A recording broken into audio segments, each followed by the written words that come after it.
पानं नैकादस्यं तु ओदनं। कुकर्म से कुकर्म का क्षमा है, उपचार है, प्रायश्चित है।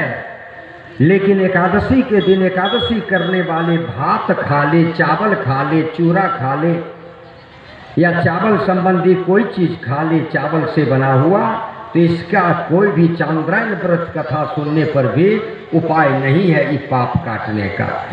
इसलिए रविंदुग्रासे हरिजन्म काले कन्या प्रदाने द्विज भोजने च प्राण प्रयाणे हरिवासरे च जदन्न भोजी नरकं प्रयाति।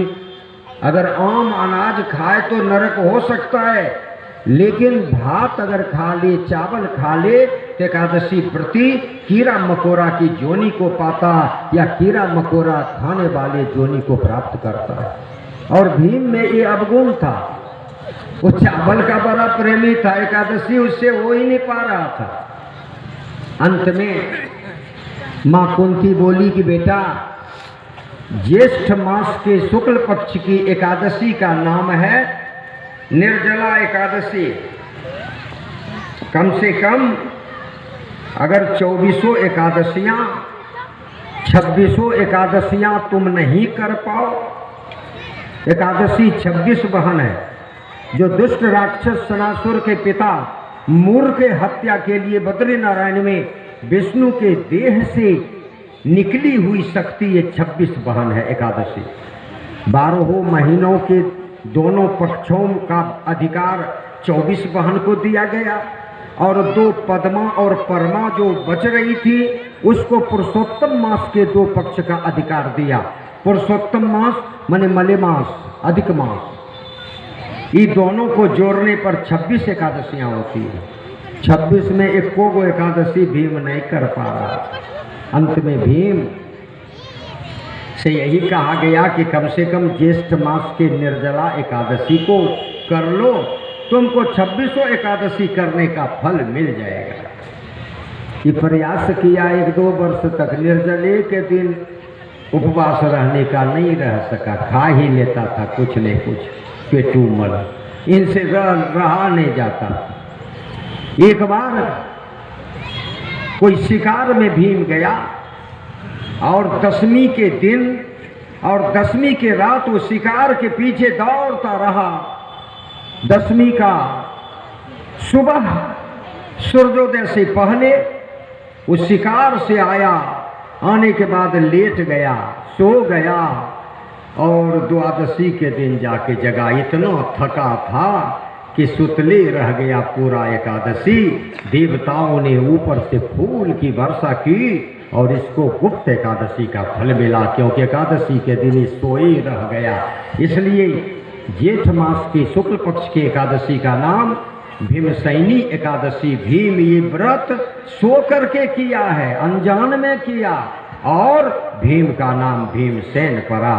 भीमसेन और अर्जुन ये दोनों जाते हैं, भगवान कृष्ण के साथ द्वारका जा रहे थे। श्री सूत उवाच इति भीतः प्रजाद्रोहात् सर्वधर्म विवक्षया ततो विनशनां प्रकट यज्ञ देवव्रतो अपतत तदा ते भ्रातरः सर्वे सद्रव्ये स्वर्गभूषिते अम्ब गच्छत अस्थिर विप्राव्यास धौम्यादयस्तथा भगवान नीय विप्रर्थे रथेन स धनंजयः अश्व तेरव्यरीतरः नृपः कुबेर इव गुह्यकेह दृष्ट्वा निपतितं भूमो पितामहः सर सय्यास्तथा। सुनाई पर रास्ते में जाते समय क्या सुना कि भीष्म पितामह का अंतिम समय। द्वारका नहीं गए और श्री कृष्ण चंद्र ने अर्जुन एवं भीमसेन से कहा कि अर्जुन और भीमसेन, हमारी इच्छा होती है कि भीष्म पितामह का अंतिम हो रहा है, हम लोग उसका दर्शन करें। अर्जुन तो विरोध कर दिया। गांडीवधारी अर्जुन मुंह को लटका लिए। जैसे महाभारत में युद्ध करने के लिए भगवान जब कहे तो अपने को देखकर, सामने में साला को देखकर, ससुर को देखकर, ताऊ को देखकर, सब अपने ही परिवार को देखकर श्री अर्जुन जी रथ के पीछे गांडीव को नीचे रखकर मुंह लटका के बैठ गए थे कि मैं युद्ध नहीं करूंगा। वैसे ही अर्जुन अब भीष्म पितामह का दर्शन करना नहीं चाहते। भगवान श्री कृष्ण चंद्र ने कहा कि गांडीवधारी अर्जुन, कपिध्वज अर्जुन, आप क्यों नहीं जाना चाहते हैं कि बहुत अधिक पीड़ा हो रही है। बोले कौन पीड़ा? कि जब मैं बच्चा था मेरी माँ कुंती भोरे हमको जगाती थी। क्या कह करके? यही कह के जगाती थी कि बेटा समाज का वृद्ध है भीष्म पितामह, और समाज में वृद्ध है गुरु द्रोणाचार्य। जाओ तुम पांचों भाई जाके पहले उसको प्रणाम करके आओ, क्योंकि बूढ़े और बूढ़ी को सुबह प्रणाम करने से आयु, विद्या, यश और बल में वृद्धि होती है। माँ कुंती बताती थी कि अभिवादनशीलस्य नित्यं वृद्धोपसेविनः चत्वारि तस्य वर्धन्ते आयुर्विद्या जसो बलम। तो मैं जाकर के भीम के साथ, युधिष्ठिर के साथ जाके भीष्म पितामह को प्रणाम करता था भोरे भोर, गुरु द्रोणाचार्य को प्रणाम करता था भोरे भोर। लेकिन हे सखा कृष्ण, हे परमात्मा कृष्ण, आपके इशारे पर मैंने भीष्म पितामह को सरसैया पर सुला दिया। भगवान श्री कृष्ण चंद्र कहते हैं अर्जुन, जिस समय युधिष्ठिर यज्ञ के विषय में सोचा, श्याम कर्ण घोड़ा को लाने का विचार हो रहा था, उस समय एक युवक मेरे सामने खड़ा था। मैंने पूछा तुम किसका पुत्र हो, कौन हो? तो उन्होंने कहा मेरा नाम वृषकेतु है और मैं पापी कर्ण का बेटा हूं। मैंने वृषकेतु से कहा कि कर्ण तो दानवीर कहलाता है, वो पापी कैसे? तो वृषकेतु ने यही कहा कि अगर वो धर्मात्मा रहता तो आपके तरफ से रहता, वो पापी है तभी तो दुर्योधन के तरफ से लड़ने, कौरव के तरफ से लड़ने खड़ा है। पापी उसी को कहा जाता है जो भगवान के विरोध में खड़ा होता है, भगवान के विरोध में रहने वाला पापी कहलाता। तुम्हें याद है अर्जुन वृषकेतु का बात, कर्ण के पुत्र वृषकेतु का बात याद है? इन्होंने कहा मुझे याद है प्रभु। कि हे सुनो कृष्ण, तुम्हें मैं हे सखा कितना भी बड़ा कुछ हो भीष्म पितामह, लेकिन समाज का वृद्ध था, मेरे पास शक्ति नहीं है कि मैं उनके सामने जाऊं। कृष्ण का आदेश अर्जुन के लिए पालन करना धर्म बन गया। इस अध्याय के अंदर भीमसेन के पीछे अर्जुन और भीमसेन के आगे कृष्ण भीष्म पितामह के दरवाजे तक पहुंचते हैं। बोलिए श्री कृष्ण चंद्र भगवान की। वहां जाने के बाद इस अध्याय में श्री सूत जी महाराज कह रहे हैं कि भीष्म पितामह सरसैया पर सोए हुए, एक छोटा प्रमाण उनके दाएं आंख के ऊपर वाले पल होकर के 184 तीर निकली थी। समझिए कि पूरे शरीर में कितना तीर।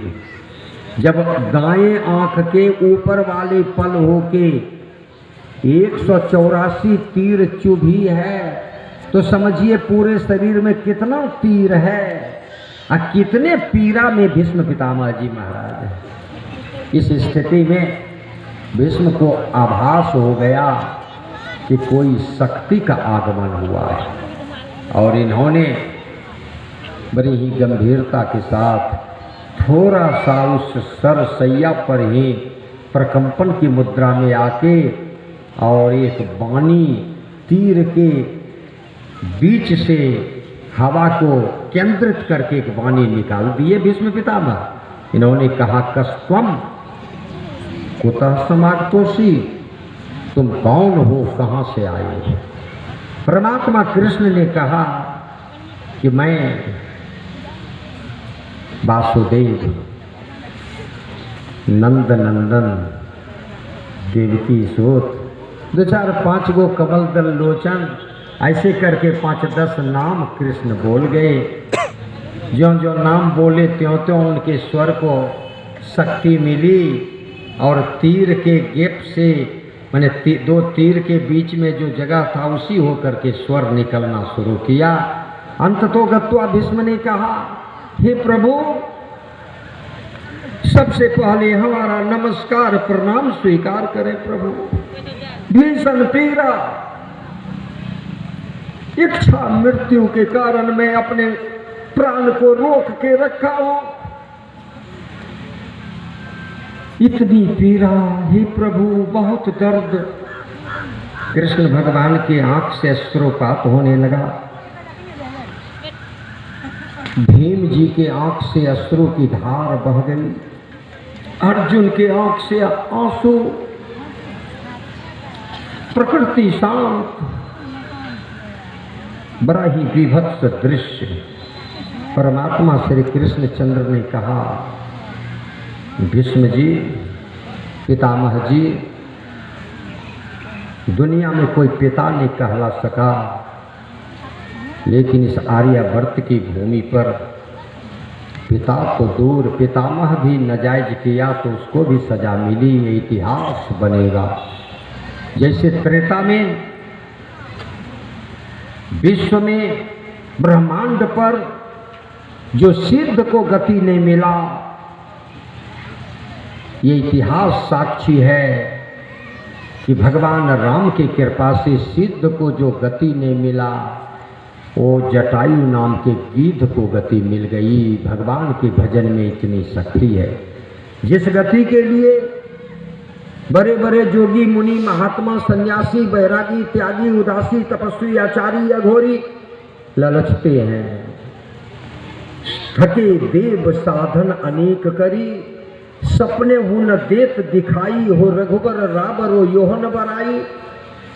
विनय पत्रिका में बाबा तुलसीदास जी कहते हैं, देवताओं को भी जिनका दर्शन मुश्किल है, जिनका आशीर्वाद दुर्लभ है, वो गति जटायु नाम के गिद्ध को मिला। ये त्रेता का इतिहास है। और द्वापर का इतिहास बनेगा। पृथ्वी पर विविध देशों में कोई पिता नहीं कहला सका, बड़ा व्यक्ति भले कहला गया, ये ग्रेट मैन ऑफ कहला गया, लेकिन विश्व में कोई पिता नहीं कहला सका। इतिहास साक्षी रहेगा कि पिता को कौन कहे। पितामह भी गलत काम करेगा तो उसको भी सजा मिलेगी। इसलिए कोई गलत नहीं करेगा। लोग ये न समझे कि बच्चा गलत करेगा, मूर्ख गलत करेगा, स्त्रियां गलत करेगी तो केवल उसी को सजा मिलेगी। नहीं, पितामह भी, ग्रैंडफादर, दादा बाबा भी गलत करेगा, महात्मा भी गलत करेगा, ईश्वर भी गलत करेंगे तो उसको भी सजा मिलेगी। ये बड़ा सुंदर इतिहास बनेगा भीष्म पितामह जी। ये आपके करने की सजा है। पूज्य चरण इस अध्याय के अंदर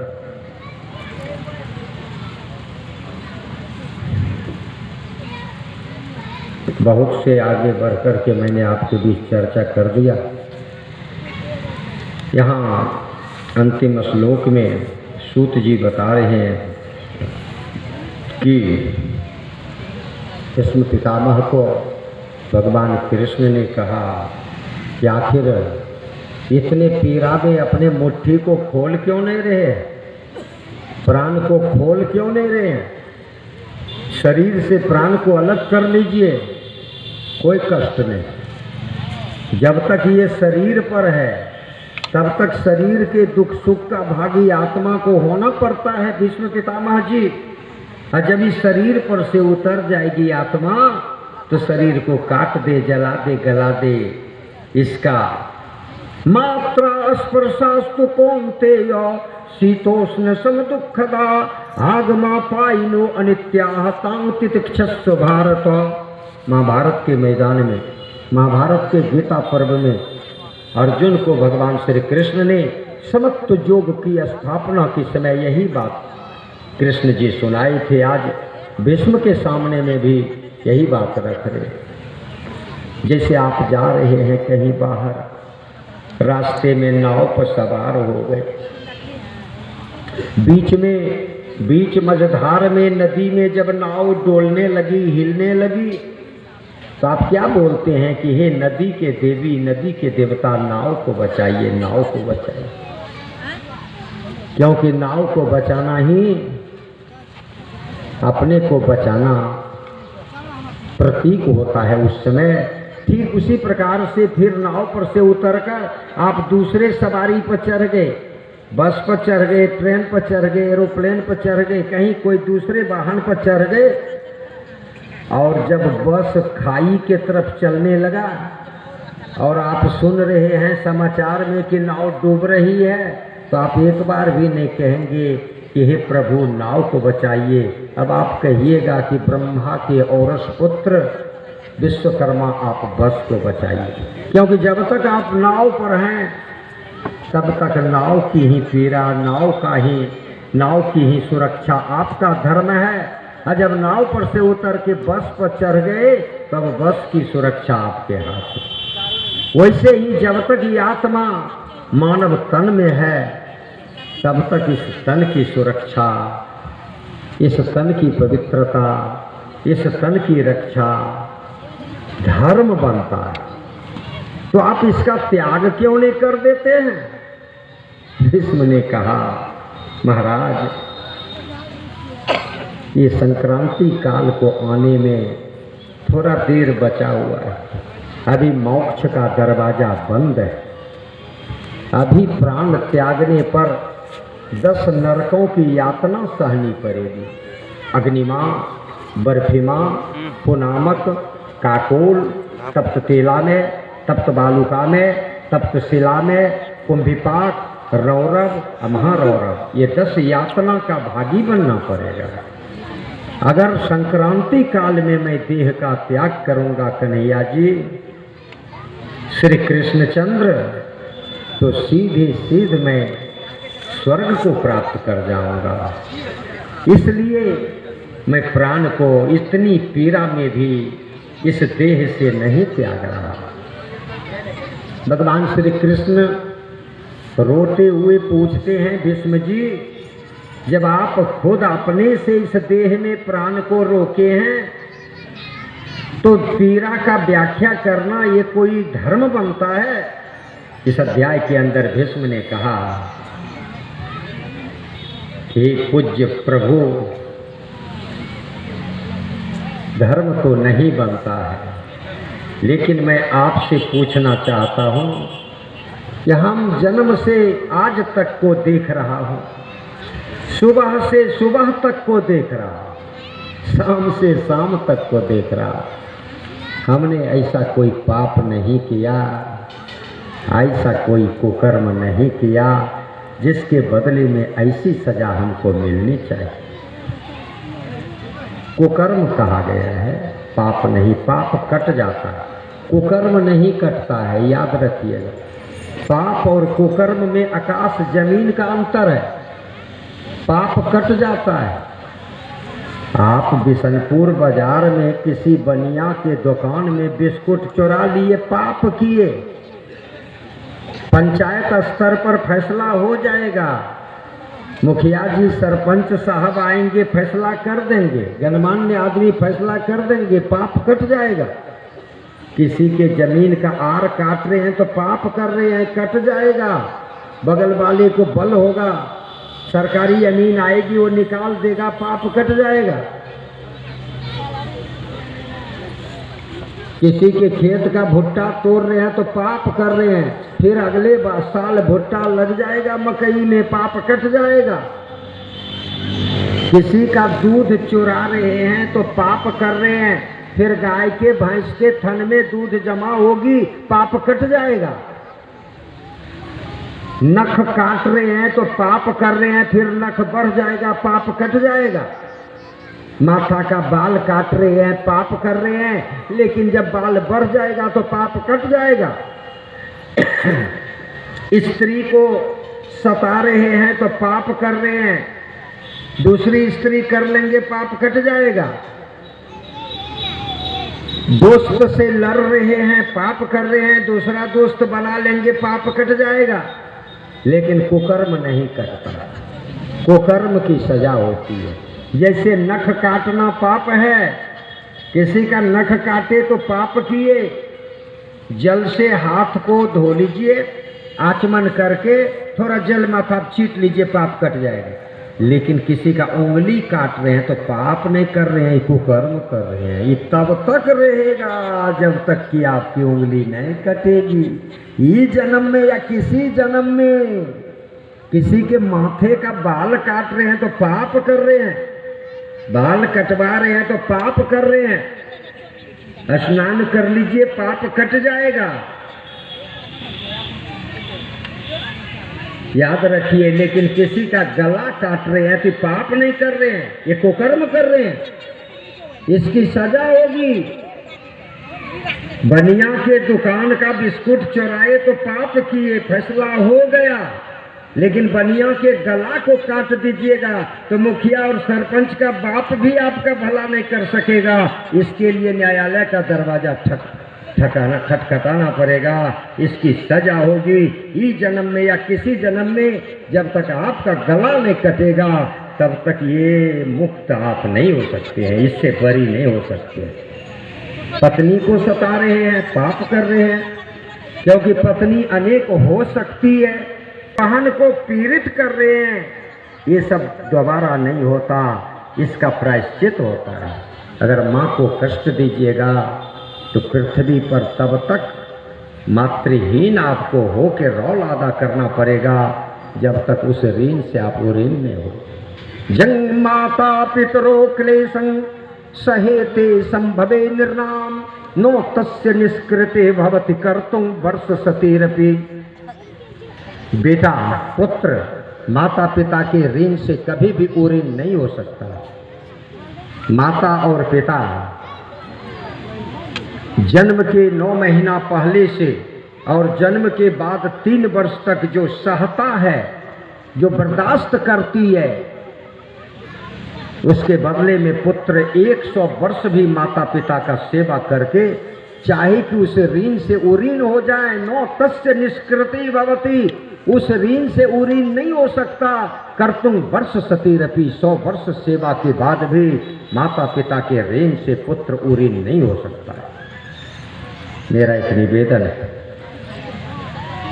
कुकर्म की सजा होती है। पाप तो गंगा में स्नान करने से, भगवान कृष्ण के नाम का भजन करने से, संत के दर्शन से पाप कट जाता है, लेकिन कुकर्म भोगना पड़ता है, कुकर्म की सजा होती है। शायद आप कुकर्म किए होंगे भीष्म पितामह जी। भीष्म ने कहा कि हे कन्हैया, मैं सच कह रहा हूं, जन्म से आज तक मैंने ऐसा कोई कुकर्म नहीं किया। पूज्य चरण परमात्मा श्री कृष्ण चंद्र ने कहा कि शायद आपको एक अंधविश्वास रूपी चादर अपने में मर लिया। ये अंधविश्वास, भीष्म ने कहा कौन अंधविश्वास? कि यही कि एक जन्म से काम चलता है, एक जन्म से नहीं चलता है। इस जन्म में नहीं किए होंगे तो अगले जन्म में किए होंगे, क्योंकि पृथ्वी रूपी स्टेज पर दिन रात रूपी पर्दे के उठने और गिरने के बीच में, सूर्य चंद्रमा रूपी प्रकाश के नीचे, प्रकृति रूपी नृत्य के सामने जीव रूपी एक्टर, ईश्वर रूपी डायरेक्टर, संत महात्मा रूपी प्रॉम्प्टर के इशारे पर ये नाटक चल रही है। ये आज का ड्रामा नहीं है, पहले भी ड्रामा चला। भीष्म ने कहा अच्छा रुको कन्हैया। उसके बाद ध्यान पर से उतर के कहते हैं, वैसे कष्ट में ध्यान के पराकाष्ठा पर भीष्म पहुंच गया और उन्होंने कहा मैं 10 जन्म को देख रहा हूं 10 जन्म के अंदर में मैंने ऐसा कोई कुकर्म नहीं किया जिसके बदले में हमको ऐसी सजा मिलनी चाहिए। भीष्म के सामने कृष्ण जी हंसते हुए बोले, उससे पहले किए होंगे। भीष्म ने पुनः रोका और ध्यान पर बैठकर रोचक कुंभक पूरक क्रिया के द्वारा ब्रह्मांड पर श्वास को चढ़ा के रेटिना, भ्रांत, स्वांत, लीकर, कमलासन, नाद बिंदु, स्वर बिंदु, अंगूठी, चिंगारी, घंटी का प्रवाह किए बिना गुरुभेद स्थल से ऊपर उठकर 50 जन्म के इतिहास को देख लिया, जन्म से मरण तक का, और नीचे उतरकर ध्यान पर से नीचे आकर पूज्य चरण श्री भीष्म पितामह ने पीड़ा की स्थिति में सरसैया पर लेटे भीष्म पितामह ने श्री कृष्ण चंद्र से कहा कि हे ठाकुर जी, मैं 50 जन्म के इतिहास को देख लिया, 50 जन्म के अंदर मैंने ऐसा कोई कुकर्म नहीं किया जिसके बदले हमें ऐसी कड़ी सजा मिलनी चाहिए। भगवान श्री कृष्ण चंद्र बोले कि उससे पहले किए होंगे। फिर जाके भीष्म पितामह 100 जन्म को देखा। 100 जन्म में जन्म से मरण तक के कर्म को सुबह, हे पूर्ण ब्रह्म परमेश्वर, हे 16 कला से युक्त, हे नंद नंदन, हे